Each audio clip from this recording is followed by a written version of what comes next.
Okay, this is Veto. We are here at Waffle Bird slash the Walnuts shop here in Edmonton in a nice little back alley, secret little spot. I am a huge fan of Waffle Bird. I've been here probably not the most out of your customers, but enough times to understand how much I really like it. I'm here with John. He's one of the owners. So yeah, let's wait. I got to talk about the ketchup, because ketchup is a very important topic to me, and I'm not a big fan of ketchup unless it's on like hot dogs or hamburgers. But I feel like it's overused. But here, you guys make your own ketchup.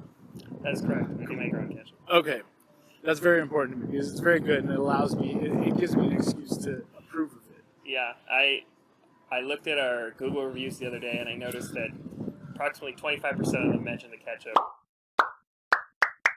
which I think is pretty insane as far as what you could talk about. But yeah, I mean, I'm glad people like it. Well, you heard it here first, everybody. Come here for the ketchup. Did you sell it by the jar yet? I mean, that's something we're working on. Okay, yeah. Cool. Okay, so this is John Como. He's the owner of Waffle Bird / Walnuts. So let's talk about you. Who are you? What are you doing? I invented Walnuts, which is a waffle donut hybrid. You know very well, as you actually helped me make them for a summer, waking up at 3 a.m. to do markets and festivals. So I do appreciate that. Thank you. Yeah, absolutely. Not just an entrepreneur, also a master wafflesmith in his own right. We came up with this thing when I pivoted from doing the food truck during COVID, and then it was going really well. And my business partner, Adam Stoico, he's one of the owners of the High Level Diner. He came and was like, hey, you want to do this as a chicken and waffle sort of pop-up thing? So we gave it a shot. We did it for about 6 weeks. It went really well. Ty Jordan on Virgin Radio at the time was talking about it on his blog. People were getting into it, and we started looking for a shop, and this is where we ended up, in this parking lot where we currently are. Back alley. Yeah. In the post-apocalypse, we were talking about this before. In the post-apocalypse, this is where you come by all your needs, guns, ammo, we'll chicken. have it all. We'll have waffles, we'll have chicken, we'll have ketchup, very important. Okay. And munitions of all calibers. Absolutely. Yeah. Okay, cool. All right, so obviously you guys are Edmontonian. You only have this shop. So what makes you Edmontonian? I know you partner with some local businesses, that kind of thing. Tell me about it. Yeah, I mean, we try to. I feel like I've heard the phrase "local AF" before. Okay. I'm not like 100% gunning for that, but we try to keep it as in the community as possible. We partner with Bucha to make a craft soda, a waffle-based craft soda. We've done partnerships with, like when I was starting with Walnuts, we did with Drift Food Truck, and I'm still trying to find a place to make a waffle ice cream for us. Really? That's a desperate. Hey, if you're an ice cream person, talk to me, please. So we're shouting that Made by Marcus and anybody, whoever else. Actually, I was at Made by Marcus last night. They have a chicken and waffles ice cream right now. Oh, yeah. You just gotta slap your name on it. Yeah, I know. It's just like put the logo put a sticker right over there. Yeah. Okay. Cool. Okay. So right now you're obviously right here. Tell me your ideal location. Is this great? Do you want to expand? What's the plan? Well, I mean, we spent a lot of money developing this place. I will die. I will die in this little room in the back of an alley if I can. Okay. If they'll let me. But we would love to look at adding like a bar, seating, kind of more of a developed space somewhere in a more of a central location at some point. But that's the business as is, Right. See what happens. I remember we were talking months ago, and you said when you were building it, you were the way you were measuring proportions and things like that. It's in the plan to expand, right? Yeah, I mean, I think there aren't a lot of people who get into the restaurant industry thinking that they won't grow. I feel like almost the goal is always to keep expanding, keep getting your name out there, right. Adding new locations. So we are of that mindset, but we're just seeing how it goes for the first year. Okay. Cool. Very cool. All right. So a little bit about your preferences when it comes to your menu. What's just your favorite menu item? My favorite menu item. I mean, honestly, I'm digging the feature right now a lot. I mean, you're probably going to bring this up later, but it's okay. We can talk about it now. I won't lead it too hard. This is a more guidelines. And thirdly, The code is more what you'd call guidelines than actual rules. Yeah. Okay, so the feature, we'll talk about that later. Okay, menu hack then. Yeah, you know what a menu hack is. So. Menu hack. Yeah. What should People alter? are waffling the sandwiches right now. So like our chicken sandwiches usually come on a brioche bun from Vienna Bakery, which is a really great bun. But people just want more waffles in their diet. Just like a higher vitamin waffle is always on demand. So a lot of people are taking 2 waffles and making that the bun, which does make the sandwich about 8 inches tall. Oh, wow. So I don't know how they eat it when they do that, but they're into it. So that's probably the menu hack I see the most.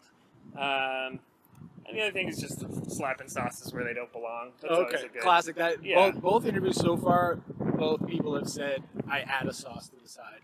Yeah. So of the one that doesn't technically come with it. So. Yeah, they're like they just want pickles and sauces and things just jammed up every which way. So, people are sauce maniacs. They are, truly.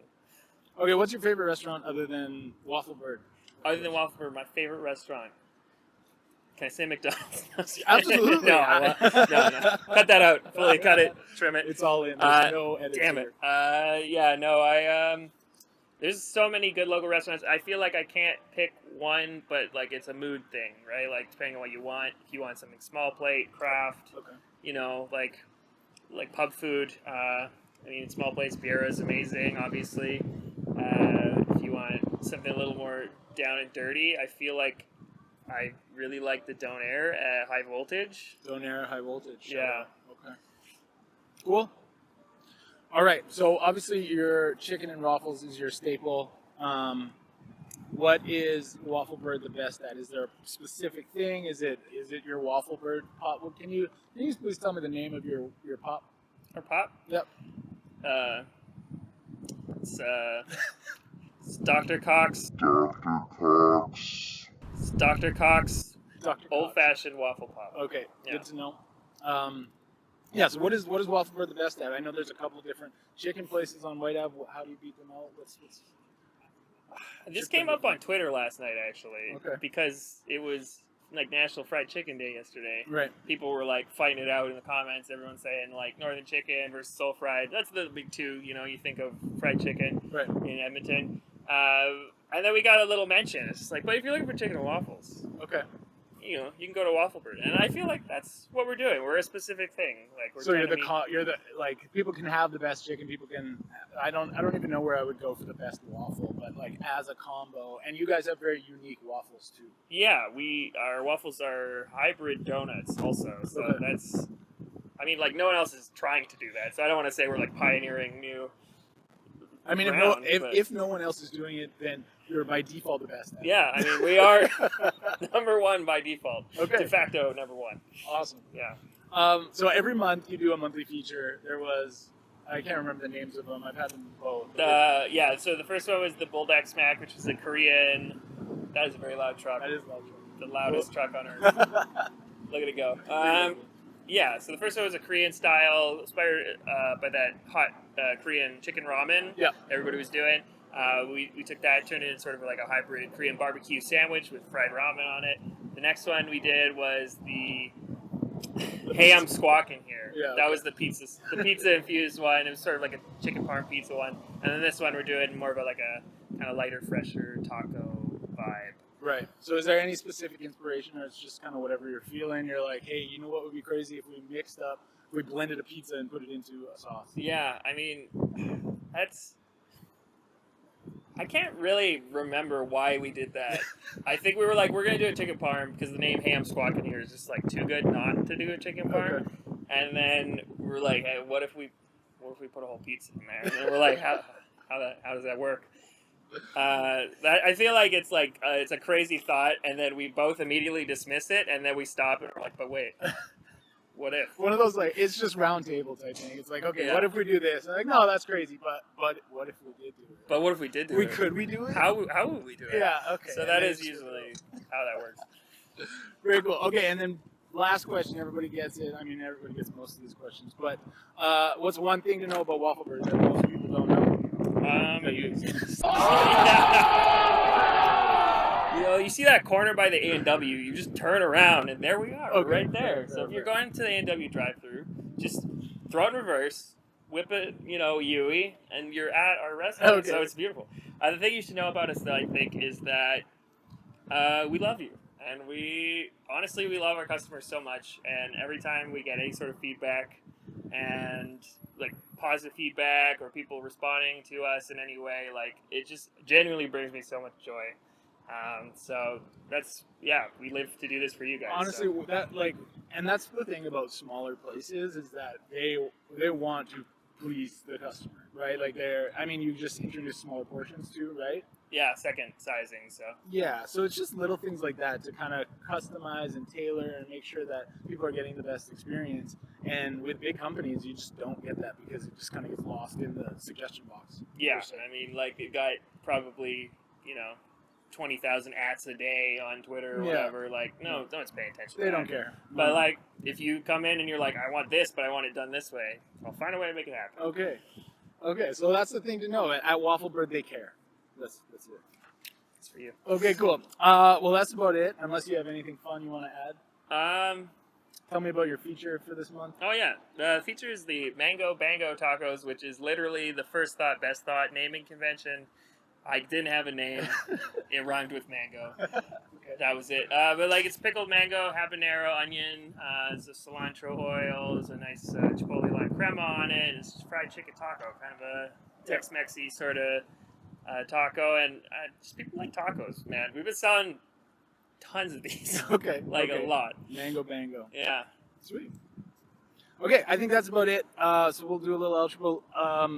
The usual, like, subscribe. Thank you for watching. This is John from Waffle Bird, the best waffles in Edmonton and in the world because they're the only. Yeah, we're the only ones doing it. So, the only ones that do. But yeah, can I plug you? Is that allowed? Oh, sure. Feel free. Yeah. So like, have you guys used Veto yet? You should use it. It makes it so easy. Stop it right now. Go use it. Go download it. Come on. Try Veto. Try Waffle Bird. Come on by. They love it. They care. Thank you. Peace. All right.